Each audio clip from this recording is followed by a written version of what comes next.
¿Será que los que tenemos arriba de 40 podemos tener superpoderes? Hola, mi nombre es Renato Vargas y en este video vamos a explorar lo que significa ser de alto rendimiento y cómo nosotros podemos introducir este concepto en todo lo que hacemos si tan solo entendemos nuestra biología interna y la aplicamos. Estas ideas vienen de un libro que leí hace muchos años, pero que quiero compartir con ustedes. Esto no va a ser una reseña de ese libro, por supuesto, pero sí vamos a explorar un poco esas ideas para ser mejores en nuestro día a día. El libro se llama El ascenso del superhombre o The Rise of Superman de Steven Kotler. Como les digo, esto no es una reseña porque hace mucho que leí ese libro, pero quiero discutir algunas de las ideas que fueron transformadoras en mi vida y que me cambiaron de cierta forma la perspectiva sobre cómo yo abordo ser de alto rendimiento, sobre todo en mi trabajo. Pero esto es algo que se puede aplicar a cualquier hobby, a cualquier deporte, a cualquier aspecto de la vida realmente, porque trata sobre aprovechar la biología interna para rendir mucho mejor en cualquier cosa. Ahora, en el libro lo que hace Steven Kotler es seguir a atletas de alto rendimiento, sobre todo de deportes extremos, y explorar cómo es que ellos se desempeñan tan bien en ambientes tan retadores. Steven Kotler explica que hay 4 fases del alto rendimiento y hay neuroquímicos que están relacionados con esas 4 fases y que si nosotros tratamos de saltarnos alguna de las fases, los mismos neuroquímicos nos van a bloquear ese intento. Entonces nosotros lo que tenemos que aprender a hacer es a surfear de cierta forma esas olas de neuroquímicos para poder entender cuándo nosotros vamos a rendir mejor. Imagínense, para mí fue revelador este conocimiento porque yo siempre fui una de esas personas que procrastinaba, no sé si esa palabra existe en español, pero dejaba todo de última hora y cuando se trataba de forzar a hacer las cosas no lo lograba. Y entonces entender que hay razones por las cuales uno no puede entrar en este alto rendimiento, que ellos le llaman flow, ese estado en el que el tiempo desaparece, en el que las ideas fluyen, en el que pareciese que las acciones las está dictando el universo a través de nosotros y que no nos damos cuenta cómo y cuándo pasaron las cosas, pero cuando terminamos todo queda perfecto. Y entonces para mí fue revelador que uno pueda acceder a esos niveles de conciencia si tan solo uno le pone atención a las diferentes fases del ciclo del alto rendimiento. ¿Y cuáles son las 4 fases? La primera es la lucha. La segunda es la relajación. La tercera es el alto rendimiento. Y la cuarta es la recuperación. Y nosotros lo que queremos es ser de alto rendimiento todo el tiempo. Y no entendemos que tenemos que pasar por las primeras 2 fases primero. Y si no pasamos por esas 2 fases, nunca vamos a dar el alto rendimiento. Y como les digo, estas fases están vinculadas a poderosos neuroquímicos en el cerebro que se van liberando y que las van dictando de cierta forma. Entonces, por eso es que no nos podemos saltar las fases. La primera fase es la de la incomodidad, la de la frustración, y en esta fase se liberan neuroquímicos muy poderosos del estrés, básicamente cortisol y noradrenalina. Y estos lo que hacen es que nosotros nos sintamos incómodos y queramos abandonar la situación para protegernos, obviamente, pero este es el momento en donde nosotros tenemos que sobrecargar nuestro cerebro con información nueva de lo que estamos haciendo. Puede pasar 2 cosas. Una es que entremos en un modo de estrés tan alto que decidamos abandonarlo todo, salir corriendo o pelearnos con la situación. Y el otro es que nosotros decidamos dar un paso atrás y relajarnos, ¿sí? Y ese es el periodo que tenemos que buscar, es decir, la segunda fase. ¿Por qué? Porque sin esta fase de estrés inicial, el cerebro no interpreta que esta tarea requiere neuroquímicos duros, ¿verdad? Poderosos. Como no pasa eso, entonces nunca vamos a resolver el problema. Entonces nosotros tenemos que aceptar que nos vamos a sentir incómodos en esta fase, pero tenemos que buscar la forma de parar después de un cierto tiempo y entrar a la segunda fase. ¿Y cómo entramos a la segunda fase? A través de una distracción de bajos estímulos, pero que incluya ciertos disparadores. Y esto se traduce en la vida real en simplemente relajarse a través de buscar un vaso de agua o voltear a ver a la naturaleza o tomar un respiro, despejar la mente un poco del problema, voltear a ver a otro lado. En ese momento de relajación empezamos a ser invadidos por nuevos neuroquímicos. Es pasar de un modo de estrés a un modo de calma.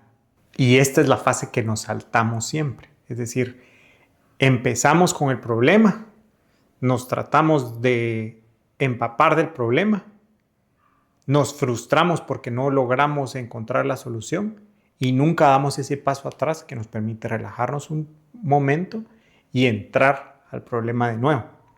Pero cuando sí lo hacemos, a través de alguno de los disparadores que habla Steven Kotler, entonces entramos en esa calma y entramos en algo que se llama hipofrontalidad transitoria. Imagínense el nombre. Lo que sucede es que se apaga de cierta forma la corteza prefrontal, es decir, nuestro cerebro que está todo el tiempo hablando y hablando, tratando de convencernos de lo malo que somos, se apaga. No completamente, obviamente, pero se reduce su actividad y eso hace que entremos como en modo automático. Entonces, todas las habilidades que nosotros hemos adquirido a través de la vida empiezan a fluir a través de nosotros en modo automático.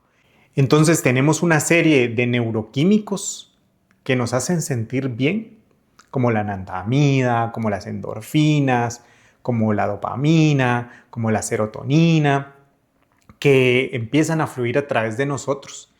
Y al apagar ese cerebro que está constantemente tratando de convencernos de lo malo que somos, permite que tome el control nuestro sistema parasimpatético. Y entonces todas las cosas que nosotros hemos aprendido en la vida empiezan a fluir a través de nosotros, sin obstáculos, sin cuestionarnos las cosas. Y vamos. Y esto es algo interesante porque cuando se apaga esta parte, aquí es donde el cerebro calcula el tiempo y calcula el ser, ¿verdad? Es decir, dónde empiezo yo y dónde termino yo. Y entonces al apagarse eso, primero dejamos de percibir el tiempo como pasa y ustedes se han dado cuenta, por ejemplo, cuando uno tiene una conversación en la que uno se mete de lleno y de repente siente uno que acaba de pasar un tiempo muy corto, pero cuando uno ve, lleva horas hablando con este amigo o amiga porque uno entró en ese estado en el que apaga el cerebro loco, ¿no? Y también uno apaga esa sensación de dónde empieza uno y dónde termina uno, ese cálculo, digamos, de dónde empieza uno y dónde termina uno. Y al apagar eso, es lo que la gente dice, es que yo me sentía uno con la ola, o yo me sentía uno con el trabajo, ¿no?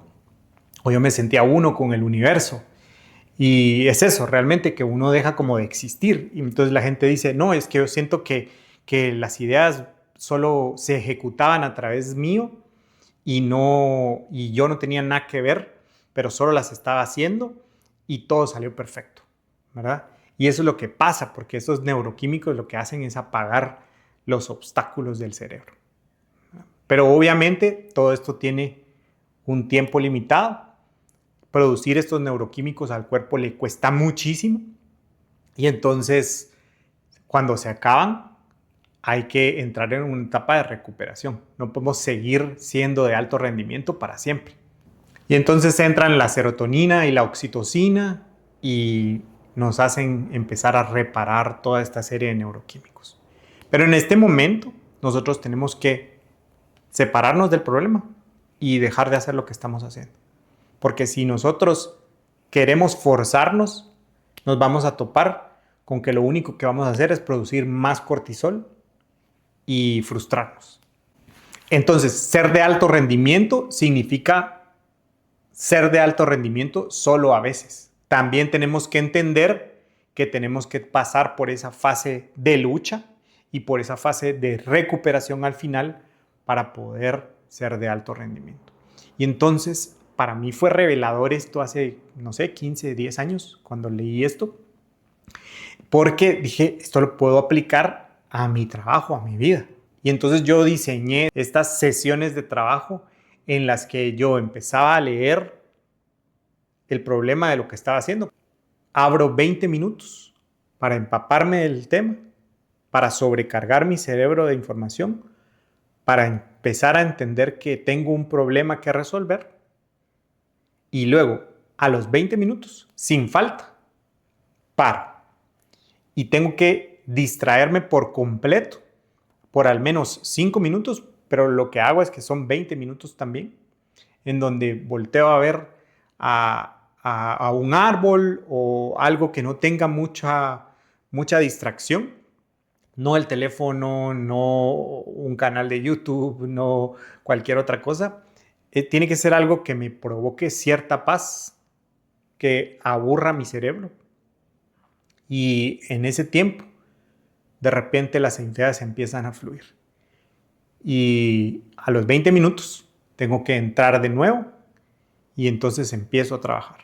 Y empiezo a trabajar, empiezo a trabajar y las cosas se empiezan a dar y todo se resuelve mucho más rápido y son fases de trabajo muy, muy eficientes, muy, muy buenas. Y después de cierto tiempo, generalmente va siendo como a las 2 horas o a las 3 horas más o menos, se me acaban los neuroquímicos de la felicidad y tengo que entrar en la etapa de recuperación.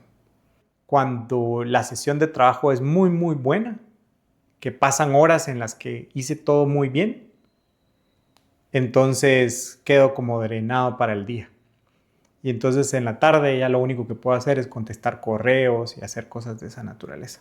Pero increíble que si uno entiende la biología interna, uno puede ser un superhombre o un superhéroe y tener un rendimiento superior. Les quería contar sobre este libro porque a mí me sirvió mucho y sé que a ustedes les va a servir mucho más. Y sé que muchos de ustedes también luchan con ese cerebro que trata de convencernos de que no somos tan buenos, pero a través de entender la biología interna, nosotros podemos vencerlo día a día y ser mejores. Así que les dejo esto para que lo piensen y espero verlos muy pronto. Gracias.